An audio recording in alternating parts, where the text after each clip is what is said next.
One of the things that I think is really interesting about the watch industry today is the following. We are now in a moment where upstart watchmakers, guys with dreams, can create actual watches and real brands. One of the most promising of these is a young designer named Sohaib Maghnam. Who is he? He's a design engineer that comes from Doha, who studied in Milan and was equally inspired by the worlds of automotive design and by watches. Eventually, his heart led him to the pathway of horology, and he then started to create his own watch brand. And I have to say, I've been following his career for a couple of years. His very first watch was an automotive-inspired watch called Machina. His second watch, which I first encountered 2 Dubai Watch Weeks ago, was called Magdar, and it was inspired by space stations but had a very interesting ability to change its orientation 360 degrees. At this point, I started to understand that Sohaib Maghnam's philosophy was to create watches that had a certain shape-shifting ability. Either you could change their orientation or the case themselves with a certain modularity. So then he released his next watch last year, and it was called Mohareb. And for me, this was the moment in which I saw his real vision crystallizing. In fact, one of my good friends, Paul Blanford, a guy that I went to the Max Buser gathering of the tribe with in the Maldives, and I were already talking about Sohaib when we were there at the beach, discussing our favorite young independent watch designers. And Paul said, look out for something. He's going to create something really cool. Then cut to Watches and Wonders last year, and I see on Paul's wrist for the very first time, Mohareb.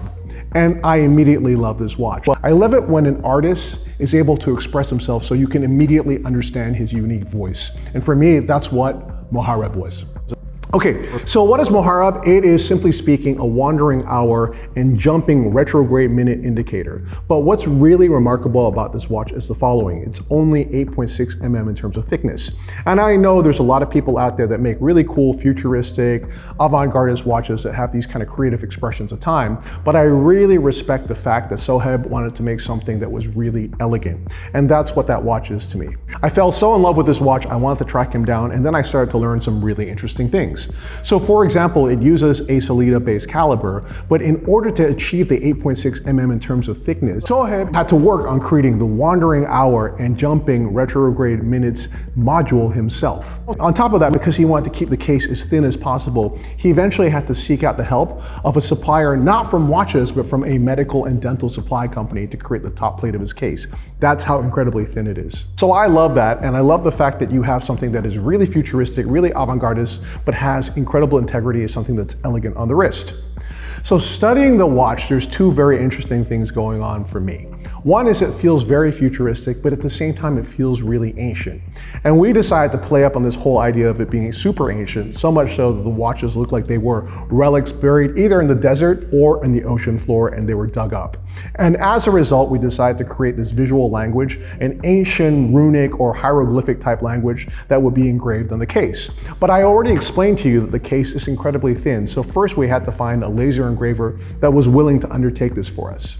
Finally, we were able to achieve this in 2 different styles of engraving, one for the watch that we call Desert Relic, which is inspired by the desert, which is just a steel case treated with desert-colored bronze, also reminiscent of the ancient warrior greaves and swords and shields used by armies such as the Spartan army.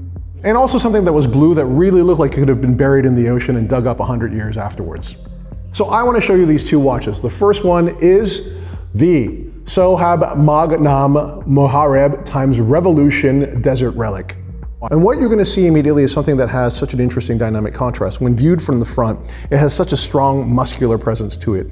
Of course, the time here translated into kind of an emotional expression using wandering hours and a jumping retrograde minute indicator is kind of an artistic thing, right? It's not a watch that you use for precision timekeeping, but it's like this beautiful, elegant timepiece on the wrist. This Desert Relic has been rendered in a desert bronze with beautiful burgundy colored elements, including the strap and the track on the inside of the watch for both the hours and the minutes. This is meant to be reminiscent of the rising sun over the desert. Let me show you now the Ocean Relic.